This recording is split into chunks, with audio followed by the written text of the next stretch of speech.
നമസ്കാരം, കൊട്ടാരക്കര മീഡിയയിലേക്ക് സ്വാഗതം. ഇന്ത്യൻ സിനിമയിൽ തന്നെ ഈ വർഷം ഏറ്റവും ശ്രദ്ധ നേടിയ സിനിമാ വ്യവസായം മോളിവുഡാണ്.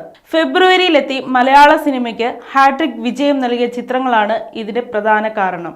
ഗിരീഷ് ഏടിയുടെ സംവിധാനത്തിൽ നസ്ലനും മമിത ബൈജുവും പ്രധാന കഥാപാത്രങ്ങളെ അവതരിപ്പിച്ച റൊമാന്റിക് കോമഡി ചിത്രം പ്രേമലു, രാഹുൽ സദാശിവന്റെ സംവിധാനത്തിൽ മമ്മൂട്ടി കേന്ദ്ര കഥാപാത്രത്തെ അവതരിപ്പിച്ച ഹൊറർ ത്രില്ലർ ഭ്രമയുഗം, ചിദംബരം സംവിധാനം ചെയ്ത സർവൈവൽ ത്രില്ലർ മഞ്ഞുമൽ ബോയ്സ് എന്നിവയാണ് ആ ഹാട്രിക് ഹിറ്റുകൾ.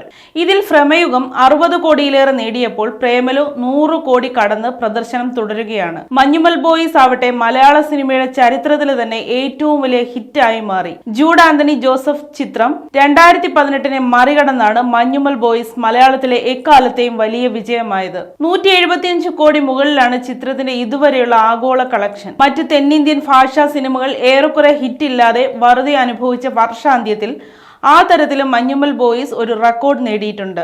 ഈ വർഷം ഇതുവരെ റിലീസ് ചെയ്യപ്പെട്ട തെന്നിന്ത്യൻ സിനിമകളിലെ ഏറ്റവും വലിയ ബോക്സ് ഓഫീസ് വിജയങ്ങളുടെ പട്ടികയിൽ 2ാം സ്ഥാനത്താണ് നിലവിൽ മഞ്ഞുമൽ ബോയ്സ്. തെലുങ്ക് സൂപ്പർ താരം മഹേഷ് ബാബു നായകനായ ഗുണ്ടൂർകാരത്തെയും മറികടന്നാണ് മഞ്ഞുമൽ ബോയ്സ് 2ാം സ്ഥാനത്തേക്ക് എത്തിയത്. ഗുണ്ടൂർകാരത്തിന്റെ ആഗോള ക്ലോസിംഗ് ബോക്സ് ഓഫീസ് 170 കോടിയായിരുന്നു.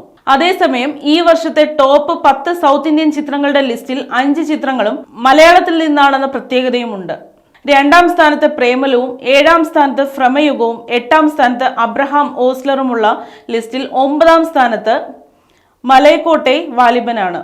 2ാം സ്ഥാനത്ത് പ്രേമലുവും 7ാം സ്ഥാനത്ത് ഭ്രമയുഗവും 8ാം സ്ഥാനത്ത് അബ്രഹാം ഓസ്ലറുമുള്ള ലിസ്റ്റിൽ 9ാം സ്ഥാനത്ത് മലൈക്കോട്ടെ വാലിബനാണ്.